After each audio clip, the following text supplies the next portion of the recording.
এবার গড়ে 15,000 টাকার নিচে মেলেনি রাজধানীতে কোনো খাসি বকরি, কিন্তু এসব পশুর চামড়ার দাম ছিল না একেবারেই। রাজধানীতে এসব চামড়া কেনা বেচা হয়েছে 5 থেকে 10 টাকা পিস আকারে। তাই তো চামড়া বেচতে এসে মাথায় হাত মৌসুমি বা খুচরা ব্যবসায়ীদের। আগে এক ছিল 200-250 টাকা, এখন 5 টাকা আইছে, এটা তো আমরাও বলতে পারি না। এখন আমরা যা কিনুম এটা আমরা আবার পরে 10 টাকা বেচুম, 20 টাকা বেচুম, এই লবণ লাগায়া 35 টাকা পরে, কই 250 টাকা, কই 35 টাকা। এটা শুধু আজকে না, প্রায় কয়েক বছর ধরেই হইতেছে। এটা কোথার থেকে হইলো, কেমতে হইলো, ওই যে কত মাল এই দিক থেকে তো অর্ধেক ফালানি দেওয়া যাবে, তাহলে আমরা কই থেকে। আবার এমতে আছে বস্তা আছে লবণের 800 টাকা বস্তা হয়ে গেছে, আগে ছিল 300 টাকা 200 টাকা। তো অনেক কিছুতেই মনে করেন এটাতে আপনার আয় কমে আছে গা। আবার এটা মনে করেন না, আবার দেখা গেছে এই জিনিসটা প্লাস্টিক জাতীয় জিনিস ভাই করে এটা আমাদের মান কমায় দিছে।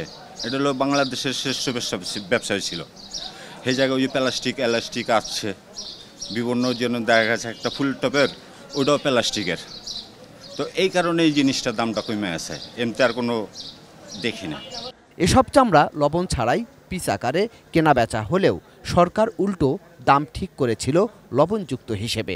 লবণযুক্ত খাসির চামড়া বর্গফুট 20 থেকে 25 টাকা আর বকরির 18 থেকে 20 টাকা। রাজধানীতে এক একটি খাসি বকরির চামড়া গড়ে 5 বর্গফুট হয়, সে হিসেবেও দাম হয় 100 টাকা।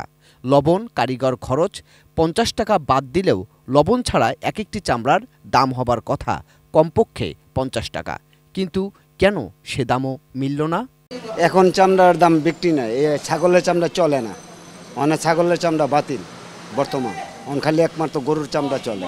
ট্যানারি মালিকরা বলছেন, আগে যেখানে এসব চামড়ার ট্যানারি ছিল 40 থেকে 45টি, এখন সেখানে চালু 4 থেকে 5টি।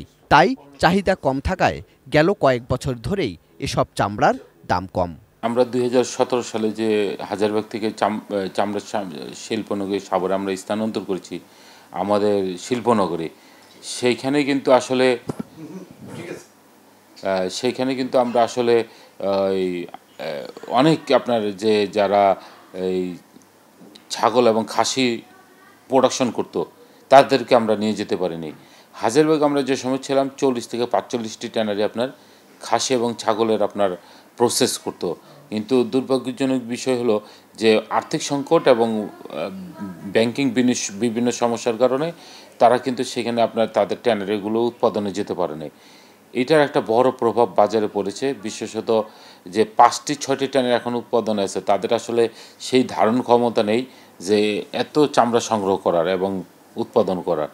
এইটা একটা প্রধান কারণ। এবং পাশাপাশি আন্তর্জাতিক বাজারে আসলে আমার কেমিক্যাল যে কস্ট, আমার যে 35% ডিউটি দিয়ে এটাকে উৎপাদন করে সেল করব, সেই অবস্থা আপনার নেই।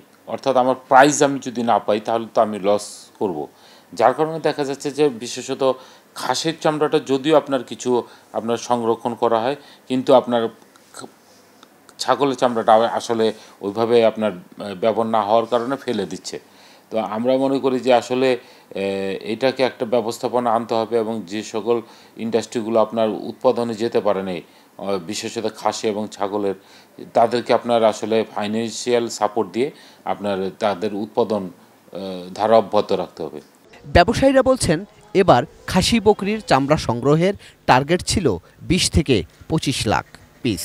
তবে দাম কম থাকায় চামড়া ফেলে দেয়া বা নষ্ট হবার কারণে সংগ্রহ হতে পারে 16 লাখের মতো। গোলাম কাদের, এটিএন নিউজ, ঢাকা।